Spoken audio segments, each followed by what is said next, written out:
Deus não pode invadir uma pessoa. Estas pessoas que não querem seguir ao Senhor, o Senhor Deus pode apelar para eles, mas não pode obrigá-los. Essa é a característica principal de Deus. E nós precisamos entender isso. Por favor, não esqueça essa parte. No entanto, estas pessoas aqui eram comandadas pelo inimigo, tinha mais acesso, Satanás tinha mais acesso a elas. Nisto são manifestos os filhos de Deus e os filhos de quem? Do diabo. Qualquer que pratica justiça e não ama seu irmão não é de Deus. Olhe para cá. Olhe para cá, por favor. É sério isso ou não? Satanás se sente dono de quem lhe faz as obras. Eu vou repetir o que eu estou dizendo. Satanás considera filhos dele quem lhe atende às ordens. Agora eu preciso dizer uma coisa a você. Você não é do diabo. Algumas coisas que você tem feito, você pode fazer sem nem saber por quê. Porque teus pais fizeram, tua ascendência fez, porque a sociedade faz. Olha a importância de entender pela Bíblia o que é de Deus e o que não é.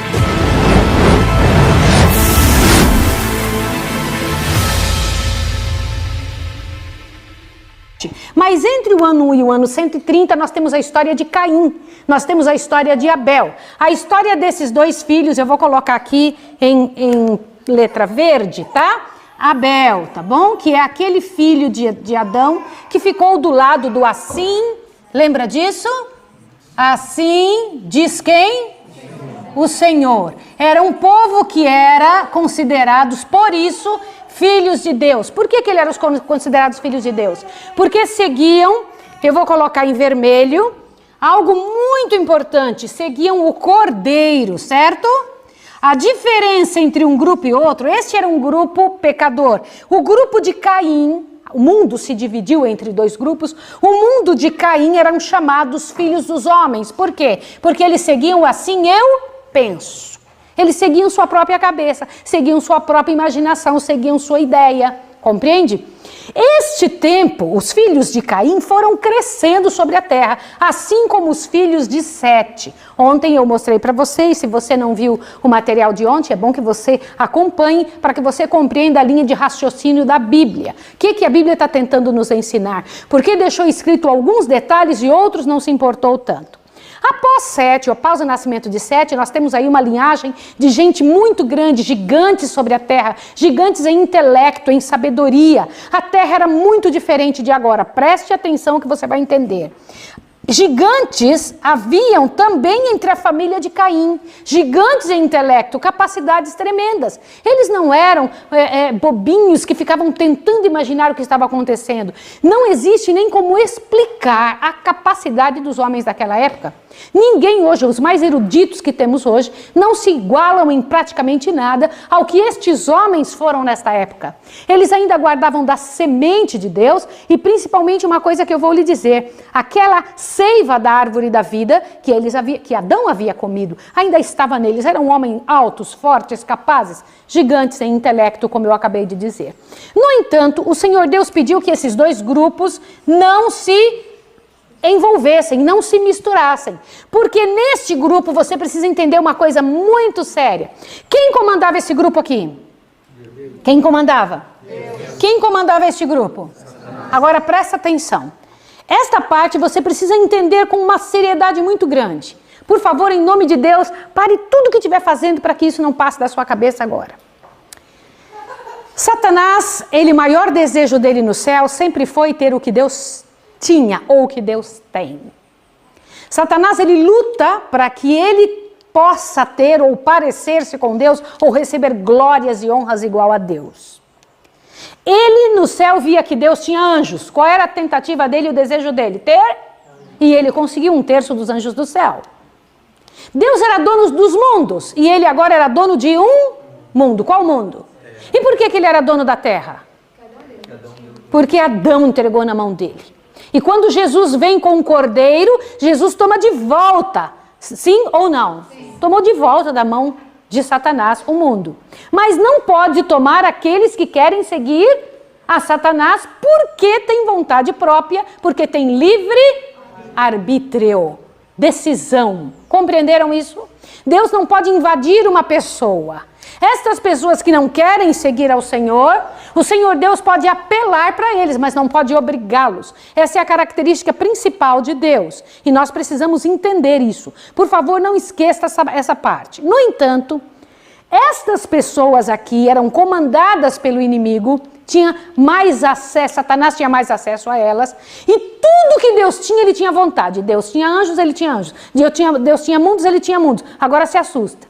Deus tem filhos, ele queria o quê? Aí você fala, mas Maísa, Satanás tem filhos? Por favor, corra na sua Bíblia em 1 João, rapidinho. Rapidinho, por favor, rapidinho. 1 João, lá pertinho de Apocalipse. Eu queria pedir a você que, em nome de Deus, você corresse nessa informação agora e trabalhasse a sua cabeça em cima do que vamos ler. É muito importante que você compreenda a seriedade disto, para que, ao compreender a seriedade disto, você entenda como é que Deus pensa, tá bem? É muito interessante que você compreenda estas informações. Olhe bem. 1 João capítulo 3, achou? E ao ler esta parte agora, eu queria que você lesse em oração e orasse após ler. Porque isso define muita coisa na sua vida e na minha vida. Aliás, não leia a Bíblia sem orar. Ore muito, clame a Deus. Eu tenho pessoas que estão orando agora enquanto eu estou fazendo esse trabalho. É muito importante que a gente mantenha isso na mente. Hoje eu repassei umas 3, 4 vezes o que está ali, o que está aqui, para que eu consiga passar para vocês pela importância do que é isso. Porque Deus teve que acabar com um planeta, acabar com uma geração, acabar com um grupo de pessoas que estavam vivas aqui. Por que Deus teve que fazer isso?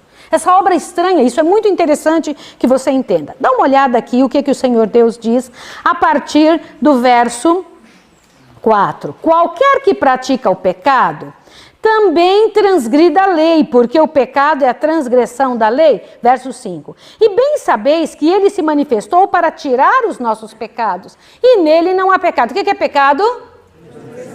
Tá, então nele não há transgressão da lei. Vamos substituir a palavra pecado por transgressão da lei, porque diz que pecado é a... Então tá, então continua, verso 6. Qualquer que permaneça nele, não vive o quê? Então não vive transgredindo a lei, continua. Qualquer que vive transgredindo a lei, não o viu e nem o conheceu. Verso 7. Filhinhos, ninguém vos engane. Quem pratica a justiça é justo, assim como ele é justo. Quem pratica o pecado, o que é pecado? Gente, responda, o que é pecado? Então leia o verso, olha que coisa séria, verso 8. Quem pratica o pecado, que é o quê? É de quem? É do diabo. Porque o diabo vive pecando, vive transgredindo a lei desde o princípio. Para isto se manifestou o Filho de Deus, para desfazer as obras do diabo. Continua lendo agora, verso 9. Qualquer que é nascido de Deus não vive na prática do quê? Da transgressão da lei ou do pecado, porque a sua semente permanece nele. Não pode viver transgredindo a lei, porque é nascido de Deus. Agora o verso 10 é que vai fazer toda a diferença. O que diz o verso 10? Nisto são manifestos os filhos de Deus e os filhos de quem? Do diabo. Qualquer que pratica justiça e não ama seu irmão não é de Deus. Olhe para cá. Olhe para cá, por favor. É sério isso ou não? Sim. Satanás se sente dono de quem lhe faz as obras. Eu vou repetir o que eu estou dizendo. Satanás considera filhos dele quem lhe atende às ordens, quem lhe atende às sugestões. Veja como é sério isso. Agora eu preciso dizer uma coisa a você. Você não é do diabo. Algumas coisas que você tem feito, você pode fazer sem nem saber por quê. Porque teus pais fizeram, tua ascendência fez, porque a sociedade faz. Olha a importância de entender pela Bíblia o que é de Deus e o que não é. Olha que coisa séria, porque às vezes estamos fazendo coisas que são deste lado, deste reino, e não deste. E nossas atitudes demonstram quem é que nos manda, quem é que tem autoridade sobre nós.